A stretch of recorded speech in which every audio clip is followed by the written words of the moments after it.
waxaa haatan si rasmi ah loogu dhawaaqay natiijada doorashada madaxweynaha Hirshabelle waxaana ku guuleystay Cali Guudlaawe Xuseen waxa uu helay codad gaaraya 86 cod halka ninkii la tartamayay oo ahaa Cabdiraxmaan Jimcaale Cismaan uu helay 13 cod oo kaliya.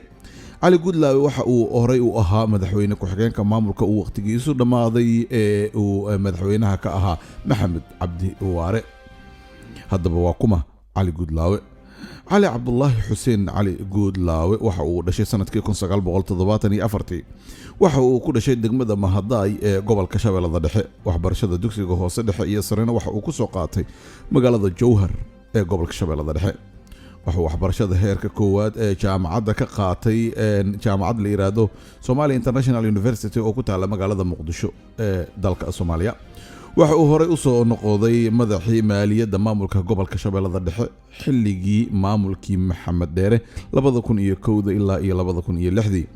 waxa sidoo kale uu noqday gudoomiye ku-xigeenka gobolka Shabeellada Dhexe xilligii dawladii ku meel gaarka ahayd sanadkii 2007 ilaa 2009 haddii aan si socdo Cali Guudlaawe waxa uu soo kala soo noqday gudoomiyaha gobolka Shabeellada Dhexe sanadkii 2014 ilaa 2016 bishii Oktoobar sanadkii 2016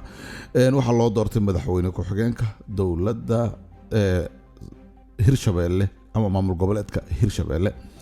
haddana oo ah maanta taariikhda ay ku beegan tahay 11 bishii 10aad 2020 علي عبد الله حسين علي Guudlaawe waxa uu noqday madaxweynaha maamulka Hirshabelle